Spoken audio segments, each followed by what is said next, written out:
Thanks again for a great morning session from the speakers, and thanks to all of you for participating. We've got more good stuff to follow after lunch, but I don't know why I scheduled the session I'm helping with after Kim Strassel. That was a mistake. Kim is a longtime friend. I think we met in Montana. And you, no doubt, if you ever look at the Wall Street Journal, you know she's a columnist for the Wall Street Journal and writes a column titled Potomac Watch. Now, I knew Gordon Tullock was a well-known economist, probably should have won a Nobel Prize along with Jim Buchanan, but didn't. I went to visit Gordon once in Alexandria, and he said, and he had a nice high-floor apartment, and he said, the reason I live here is I like to be able to look over my money. And he would have been able to see the Potomac well from there, too. And so, no doubt, if you follow Kim's writings and her column Potomac Watch, you probably would just assume she lives in a suburb, like, you know, Alexandria or some other suburb of Washington. And it is correct, she does live in a suburb, but it's not a suburb of Washington, D.C. It's a suburb of Anchorage, Alaska. And backing up one moment, I went to visit Kim in her suburb of Anchorage, Alaska, and was on Fox TV. Well, not quite totally on TV. I was at least on the TV screen in the studio that Kim has, where she has the uplink so she can do her Fox program from a suburb of Anchorage, Alaska. And so after I visited her, I kind of wondered, how do you watch over the Potomac from that far away? It seems a little difficult. But, you know, in this age of telecommuting, that's a piece of cake. And the more I've gotten to know Kim, the more I think a suburb of Anchorage is right for her, not someplace looking over the Potomac. She has a wonderful family, and they have a beautiful home. I won't give you the coordinates of it because I want to always be sure the light is left on for me. Kim is, she's obviously a great writer. She obviously has her finger on the pulse of the Potomac, but most importantly, she's a dear friend. Kim Strassel.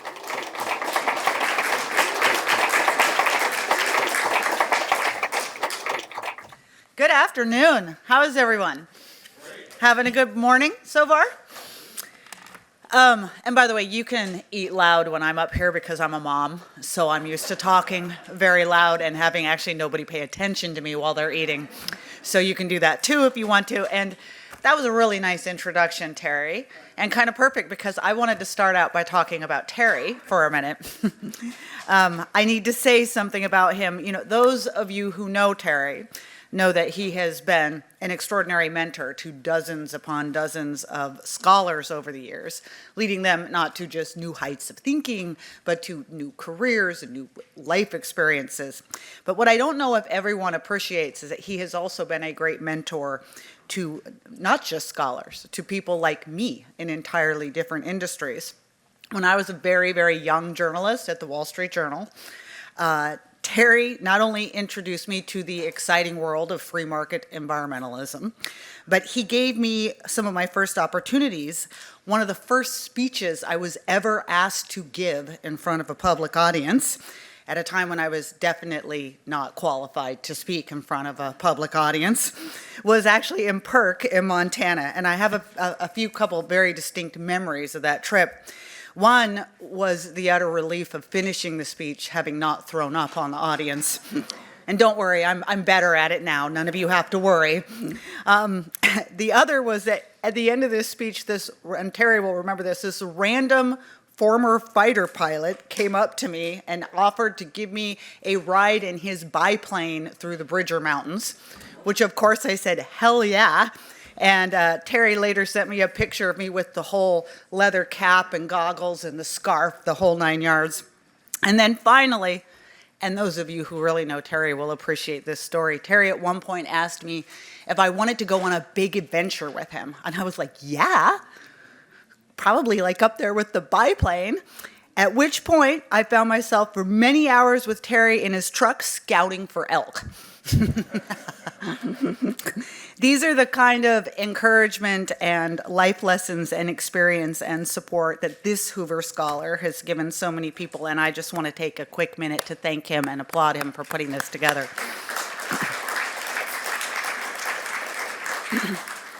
My only regret with this speech is that I have to begin with a correction. The last time I had the honor of giving a speech to a Hoover audience was a couple of years ago at Jackson Hole, and I bet you guys all wish you'd been invited to that one, right?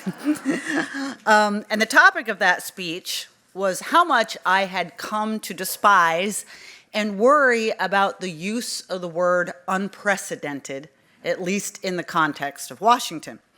And my argument at that time was this, that whenever we heard that word in Washington, it was never used in any way that signified anything good, right? We were not getting headlines in Washington that said, in an unprecedented effort at reforming Social Security, Congress did this, or Congress came together in an unprecedented bipartisan fashion to tackle our spending problem.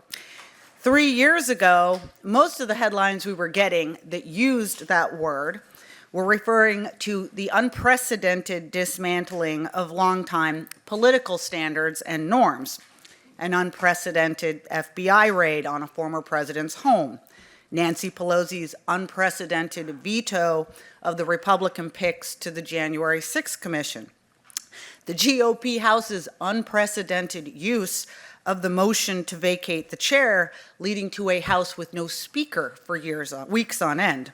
This was not good stuff. So I said in the speech that I would be very, very happy if I never heard the word unprecedented used in the context of Washington again. And what a difference a couple years makes. I take it all back. That's my correction. We are still getting all kinds of unprecedenteds in Washington, and not all of them are good, I would hasten to note, but at least some of them are good these days, and that is actually very exciting. Why is it exciting? Because I think there's a very important difference in the rule breaking that we are seeing right now, and it's a distinction that's really important that we all understand. Donald Trump's predecessor, Joe Biden, was mostly interested in breaking rules when it came to politics and political advantage. Trump, so far, is mostly proving interested in breaking business as usual when it comes to policy and to moribund government. And I think this is just such an important distinction, one that is too often getting lost in the coverage of this president. If you look at the past 4 years, Biden and Democrats mostly broke the rules or threatened to break the rules for political advantage and in unilateral ways in which there was no real remedy or oversight. Why did nearly every Senate Democrat threaten to blow up the filibuster? So that they could ignore the political minority and impose a political agenda. And had they done it, there would have been nothing that anyone could really have done about it. Why did Pelosi refuse those Republican picks for the January 6th committee? Because she wanted a committee that would craft a political narrative that she thought would be helpful to her party. And there was really nothing anybody could do about it. Why did Biden's DOJ engage in the first ever in history prosecution of a former president? There might be some who would argue that this was legally called for given Trump's actions after the 2020 election. I would argue if you look at what Special Counsel Jack Smith did and was attempting to do, it was a huge and novel stretch of existing laws, as was in fact confirmed at least in part by the Supreme Court's decision reaffirming certain perimeters of presidential immunity. Why put the country through that drama. It was for political reasons, a pretty naked attempt to use lawfare to disqualify Donald Trump from running for the presidency again. And again, no one could do much about it, at least until the time clock ran out on that. Contrast this to the China breaking you are seeing in Washington right now, which this administration is engaged in, which has mostly been about re-examining and resetting policy. And one big example, and I consider it such a good contrast, is Trump came in and he immediately fired a bunch of commissioners on what we call independent agencies, specifically a member of the National Labor Relations Board and a member of the Merit Systems Protection Board.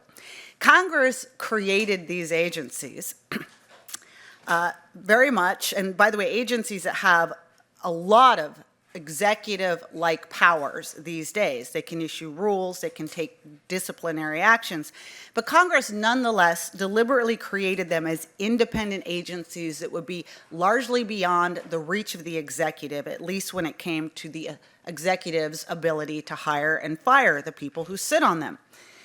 On this grounds, they thought that those independent agencies would somehow therefore be insulated from politics. Trump came in and fired them anyway. And of course, Democrats and many in the media have suggested this is all about gaining political power, an authoritarian move. No. You know, my 13-year-old could look at the statutes governing this and understand that they very clearly said Trump did not have the authority to do these firings. And believe me, his lawyers are at least as well read as my 13-year-old. They knew exactly what they were doing. They knew they were breaking the rules, and they knew that they would immediately get sued, and they did it on purpose. Why? Because they wanted, finally, for the Supreme Court to have to readdress this key question of executive power. Who gets to run the executive branch? The Supreme Court 90 years ago issued a decision in a case called Humphrey's Executor, signing off on these independent agencies. But that was way back when most of these agencies had far more modest powers than they have now. And the Supreme Court over the years, especially recently, has given hints that it's no longer comfortable with that Humphrey's Executor's decision. So, thanks to this administration, we're finally going to get an answer about who runs the executive branch.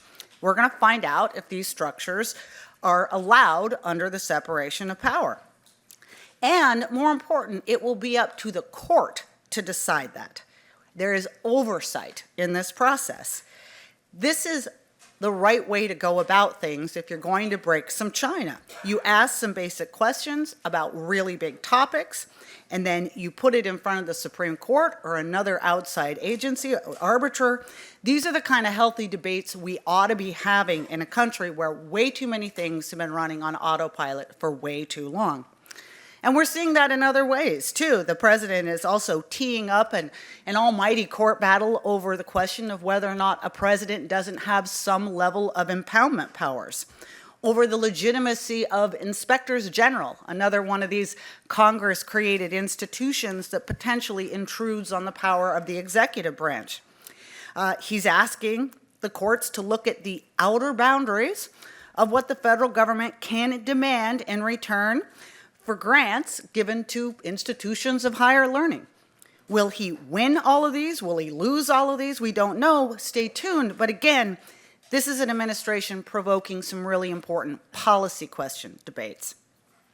Also, among the China you hear crashing all over Washington, and man, it is loud right now, is this administration driving to light a fire under a Washington, D.C. that has way too long ago settled into a bloated, self-satisfied, and corrosive rut. We have, for the first time in history, unprecedented, a Department of Government Efficiency, which is digging into the operations of the federal government in a way no prior congressional committee or commission has ever bothered to do. We have an executive branch that's completely rethinking the nature and the obligations and the size of our federal workforce. Again, something that has been on autopilot for longer than I have been alive, given that the last real civil service reform was back under Jimmy Carter, which, by the way, is making me a little younger than I actually am, but I'm going to take that. It's raising huge questions about the quality and type of international aid we give. the use of billions of dollars in federal grants and the limits on them, the merit of the existence of the Department of Education, the basis of immigration procedures and immigration law, our role in international institutions, the level of waste and corruption that exist in our Medicaid programs and our food stamp programs and our Social Security programs, the very mission of the IRS. And what all of this has in common is it is a direct rejection in so many ways of the policy status quo in Washington. Not of core institutions, not of important traditions like the filibuster, but to a brittle, antiquated, and yes, again, on autopilot status quo. Do I love it all? Absolutely not. The tariff policy is terrifying, okay? Little girls do deserve more than 2 Barbies and 5 pencils. I grew up really poor and I had more than 5 pencils, all right? I'm highly doubtful that this administration can, under the guise of violations of civil rights law, dictate Harvard's viewpoint diversity. It would be nice if someone in the administration occasionally vocalized the 2 words due process when it came to deportations. They should try it. And by the way, yes, Robert F. Kennedy is literally 1,000 shades of insane. So I don't love all of this, all right? But my view, I guess, and this is, I know, a bit of a long opening, but I just think it's important to set this as a basis as we go on to talk about markets and mandates. My view is that if we are going to have unprecedented all the time in Washington, I welcome that at least now some of it is unprecedented in a good way. And that's the conversation for today about markets and mandates and environmental policy and energy policy.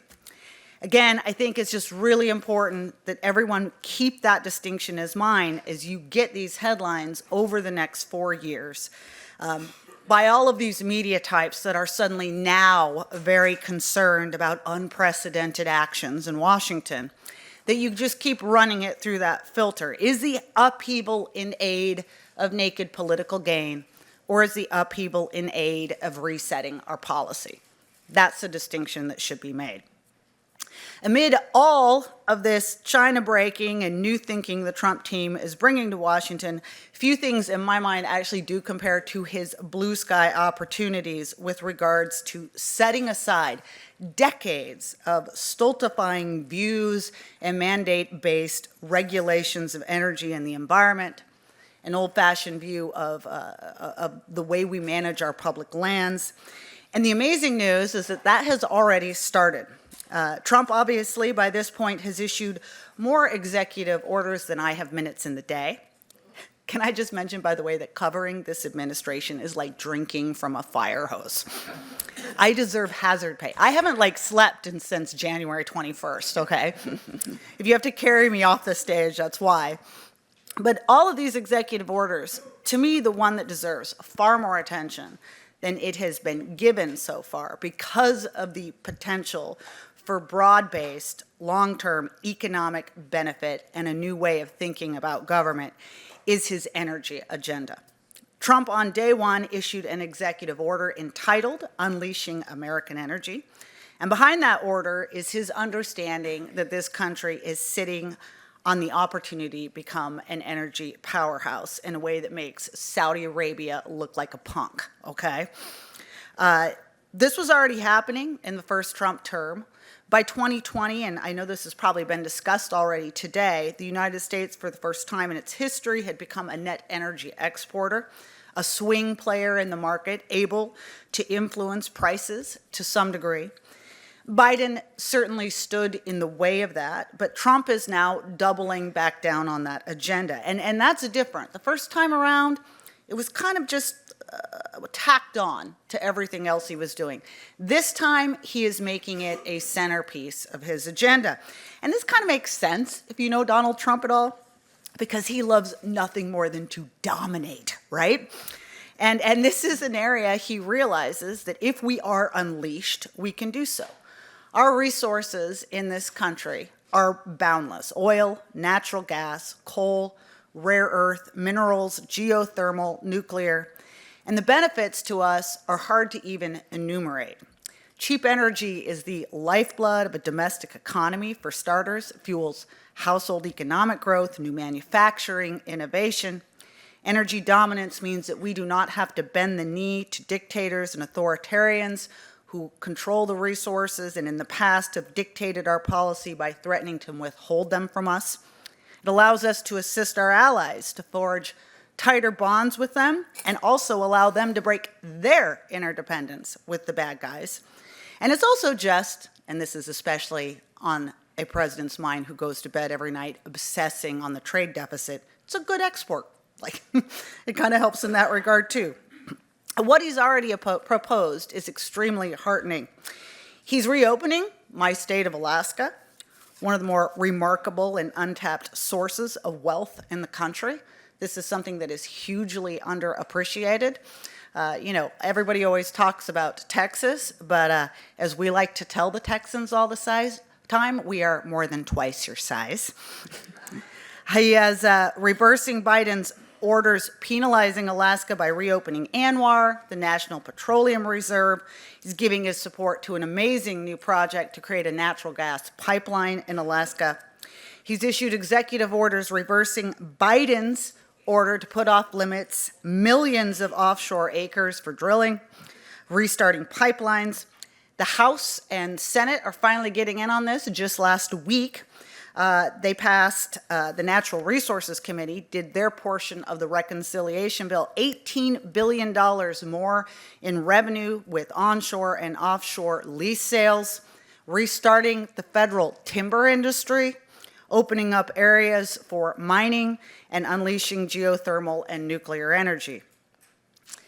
But here's the exciting thing. It's more than just the actions. It's the mindset and the language that we are now hearing his team use to describe what they intend to do in this area. 3 names I want to give to you. Chris Wright, our new Energy Secretary, Doug Burgum, our new Interior Secretary, and Lee Zeldin, the new head of the Environmental Protection Agency. These guys are the point men of this agenda for Donald Trump, and they are highly motivated. I've had the privilege to meet and know them all. The first thing that you should know, too, about these gentlemen, 2 of them, and this alone is almost unprecedented, and especially in modern times, and especially by comparison to this last administration, 2 of them hail from the private sector. They are not lifetime politicians. Chris Wright, our energy secretary, prior to being sworn in as energy secretary, actually ran an energy company called Liberty Energy that does fracking. Seriously, folks, we have an energy secretary who, get this, and if you think this sounds normal, you do not spend time in Washington. We have an energy secretary who knows how to produce energy. I can't even think of the last time that actually happened. Doug Burgum, as well, prior to being a governor of North Dakota, ran a $1 billion business. Lee Zeldin, okay, Lee Zeldin's a lawyer, but I'm going to try not to hold that against him right now, even though I do generally hold the Shakespearean view of what we should do to lawyers. But he has so far been just as energetic as the other 2, and they are bringing this new mindset to Washington. And that mindset and the words that go along with it matter. Doug Burgum, in particular, is now using 3 words all the time, everywhere he goes.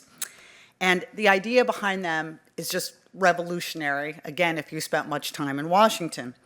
Those 3 words, America's balance sheet.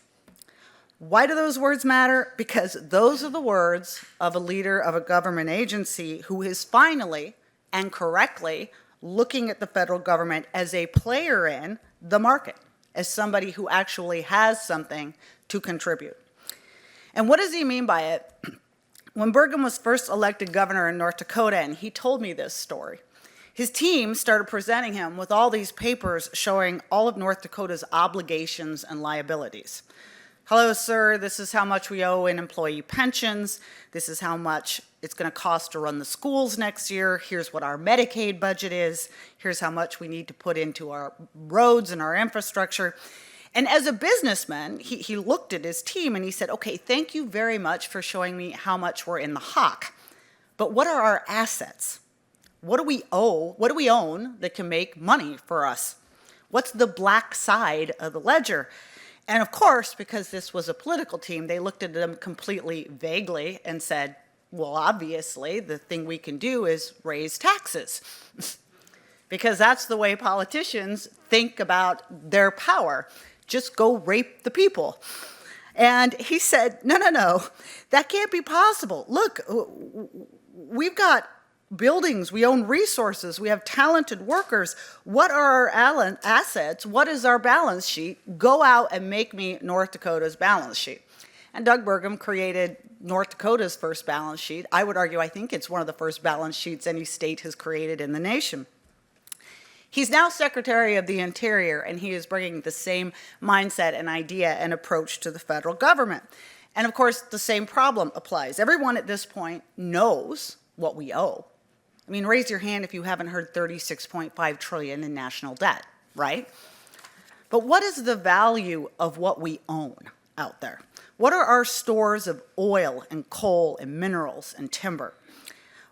What is the value of the vast property portfolio on which all of those resources are held? Burgum noted at a conference just last month that if you looked at America's land holdings alone, the country would have the largest balance sheet in the world, which is not a surprise.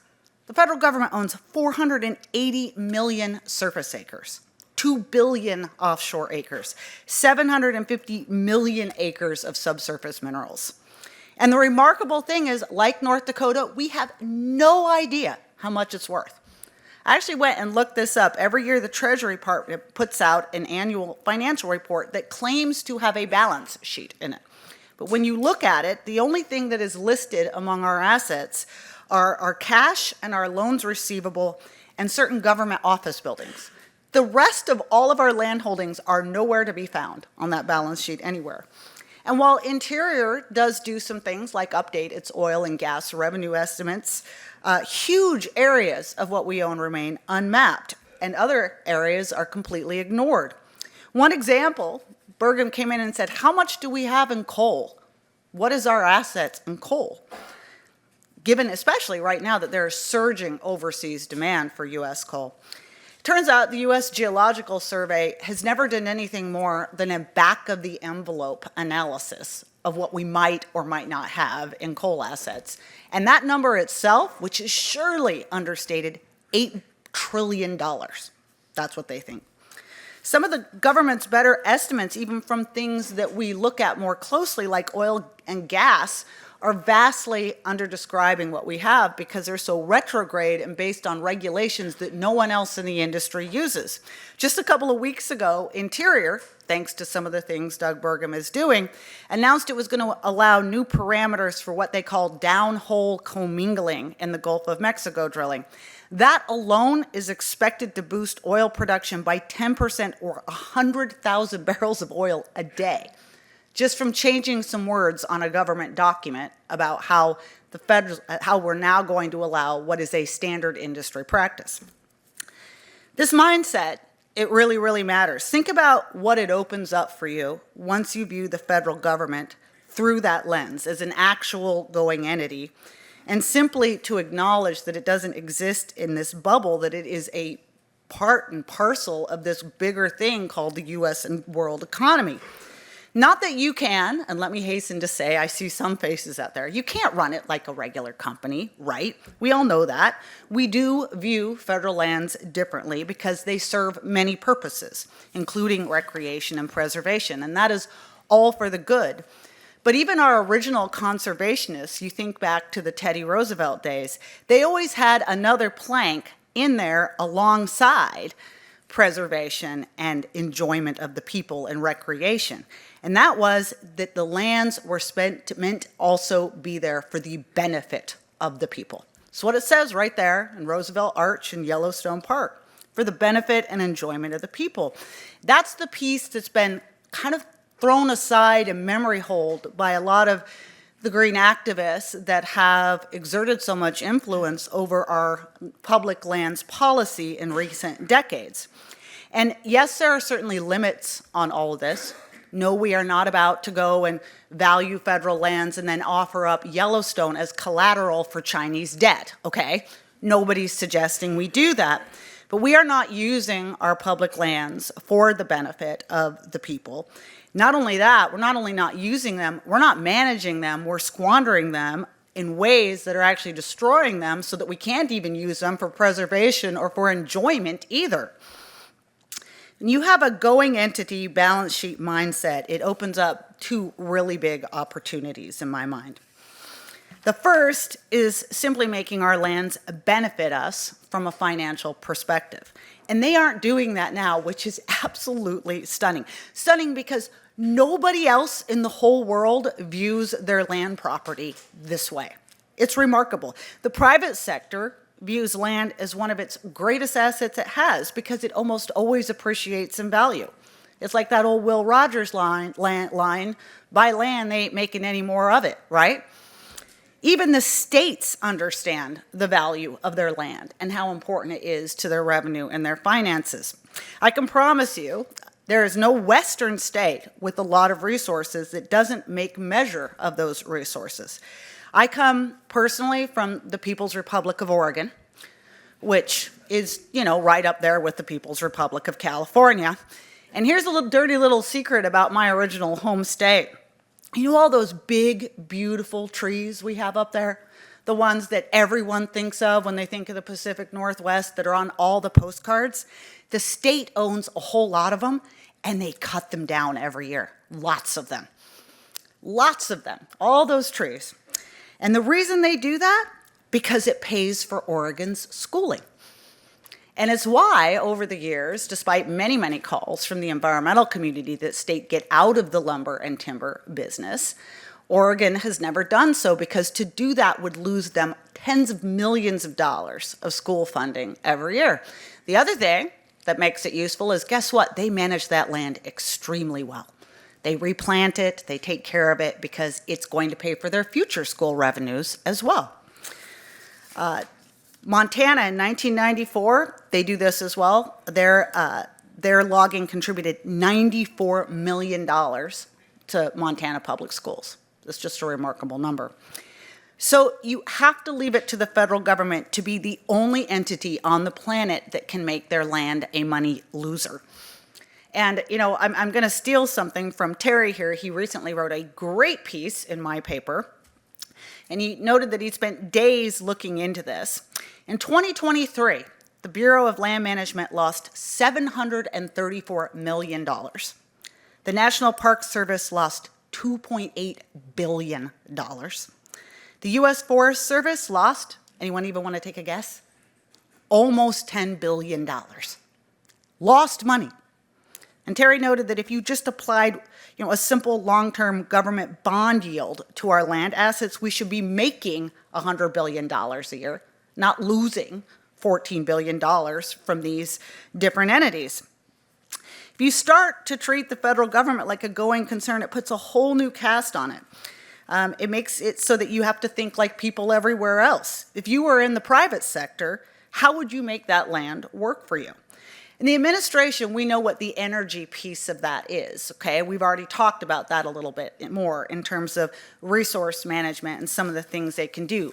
I would argue that they're going to have to do a lot more. I'm hoping that that's one of the next steps because it's one thing to offer leases. At some point, I think Republicans are going to have to rethink the way we collect royalties on some of this.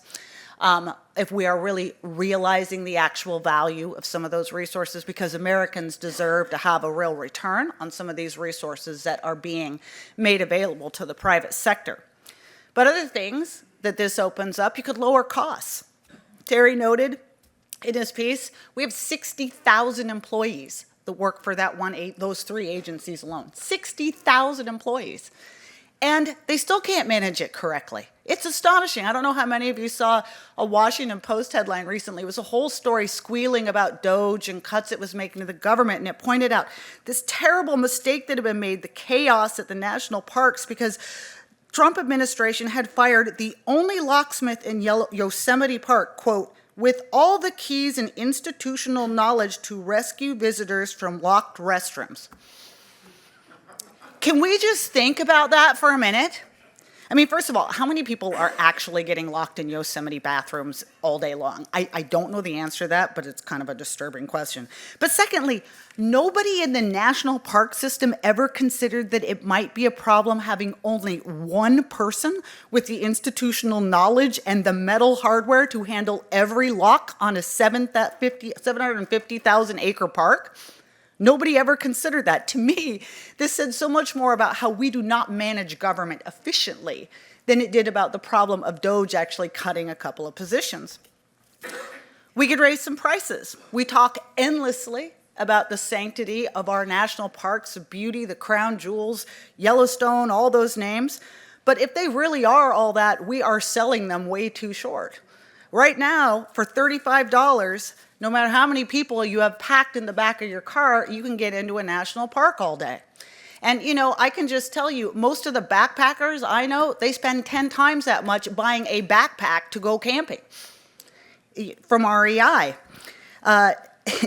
Just charging an extra, you know, Terry mentioned $15 a car, would it bring in $23 million a year?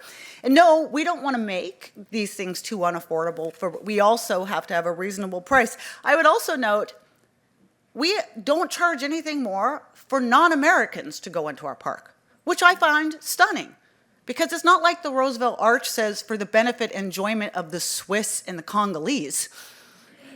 It says for us, and the states are onto this, by the way. I mean, if you come up to my state, and I think this is, I mean, and this happens in most states, and you want to use another one of our valuable natural resources, if you want to go hunting, Terry can confirm this for you. As an Alaskan, it costs me practically nothing to get a hunting and fishing license, and I don't even need a tag. If you're a non-Alaskan, a non-resident, and you want to come up and go on the glorious, amazing, incredible experience that's called a moose hunt, which I argue you should all do, we will let you come do it for the price of your newborn child. It's that much money. And we're not embarrassed by it. And by the way, we make that foreign distinction too. If you want to come up, so just on the moose thing, it cost me $40 to get a hunting license for the year as an Alaskan. Nothing for a tag. If Terry wanted to come up and hunt, it'd be $800 for a tag and another $360 for a license. If you're a foreign non-resident, so you do not have American citizenship, and you want to come to Alaska to hunt, and you put in for like a musk oxen tag, $3,000 just for the tag, another $650 for the license. And here's the thing, we have to limit the number of people who we let do this every year because they are lining up to come take part in this. Now that's called the state using its managing its natural resources in a very, very efficient way. We raise those prices every year because the demand for it is huge. We could be offering so much more in our public lands. You know, we Alaskans, I'm on Alaska Stories now, we laugh every year. Thousands and thousands of buses and cars go up our park's highway to Denali National Park, okay? And we Alaskans drive up behind you and we laugh when you turn left into the park. And the reason why is that when you get into the park, it is the most boring thing in the whole world, at least from an Alaskan perspective, right? What can you do when you get into Denali National Park? You can drive a little way along the road and park your car, and then you have to get on a government-run bus where you can trundle 92 miles down a road in a park that is more than 9,500 square miles big. And they might let you off on a couple of little stops. You can get off and look, don't touch anything. And then you get back on the stuffy bus and come back out of Denali National Park. We Alaskans go up, and while you're turning left, we turn right onto something called the Denali Highway, which is state-run land, where you can do fun things like camp and fish and hunt and ride your four-wheelers and go hiking and do all these things you're not allowed to do in Denali National Park. And I just don't understand why we're even doing this. There's so much we could be doing, and I know everyone says, well, you know, we can't pave over Denali. I'm not suggesting we pave over Denali, but you know, people, have you been to Alaska? Come up here. We need some road. We have 11 roads in the whole state. I think we could probably open up a little bit more of Denali National Park to be making some use of it and charging something. And on that level, why do we offer nothing fun in our parks, really, other than getting on the stuffy bus? You know what you can do in Texas state parks? You can go on trail runs, fun runs, owl prowls, alligator watching, wildlife safaris. You can go on a longhorn cattle drive in a Texas state park. What can you do in a national park? You can drive and read all the signs that tell you not to touch anything in the park. And again, it's beautiful, it's nice, but maybe we could be doing a little bit more with all this. I don't know. There's also an opportunity here to rethink our federal land holdings. There's always a collective gasp when this is brought up. You can't sell federal land. But you know, again, folks, federal government owns 61% of Alaska. It owns 80% of Nevada, 63% of Utah. We're right now finally having a discussion in Washington about maybe making a sale of some small pieces to areas that right butt up against communities to maybe allow for some more home building. But I think we need to have a much bigger discussion because honestly, we have too much right now for the federal government to even manage, okay? Tens of millions of acres of federal lands are just going up in smoke every year from mismanagement and insects and diseases and lack of planning for floods. We don't have the manpower to take care of all of this. And you can see the difference in the way state parks are run versus national parks. You know, an example, I have been waiting for years now to hike the Chilkoot Trail out of Skagway up to the Yukon, which was a trek my great-grandpa did when he went up on the gold rush. I have not been able to do it because the trail flooded out of the national park system 4 years ago, and they still haven't fixed it yet because they don't have the people or the money to do so.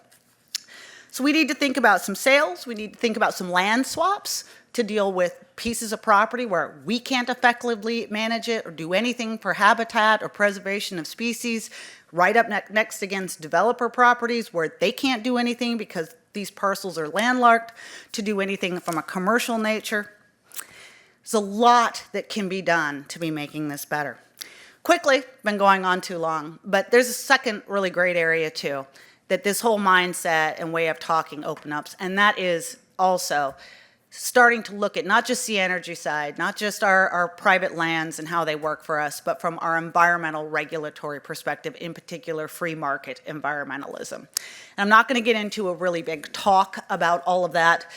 Terry can do it a lot more eloquently than I can.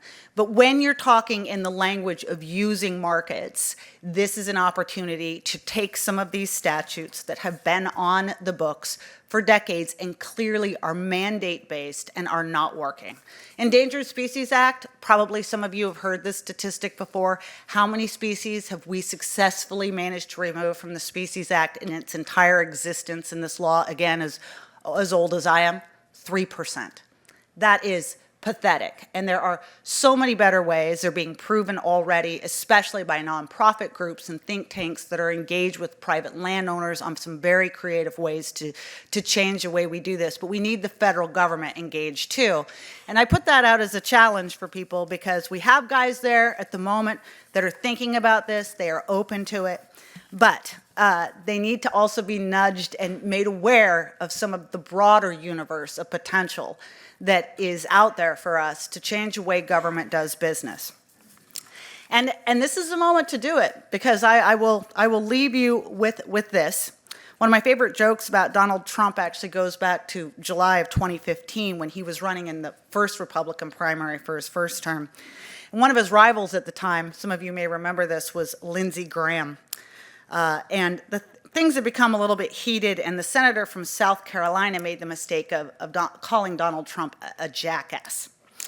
And apparently he had not learned what everyone has since learned about Donald Trump, which is that if you throw a punch, he will respond with what the World Wrestling Foundation calls a package pile drive. And he did respond by recounting a story on live TV about how the senator had asked him for some help with something, and then finished by reading out loud Senator Lindsey Graham's private cell phone number on national television. And afterwards, Seth Meyers said the following: At a campaign event today, Donald Trump read Senator Lindsey Graham's cell phone number aloud on live TV. It's the craziest thing Trump has done since whatever he did right before that. You know, that was even more funny back then because nobody actually thought Donald Trump was going to be president. But he is, and while I would not classify him as crazy, I would classify him as incredibly bold and very determined to shake some things up. So if we're going to be living in an unprecedented time in Washington, now is the time for those of us that have the innovative and unprecedented ideas to get them to the ears of those folks and push hard. And I wish you luck in that process. Thank you very much.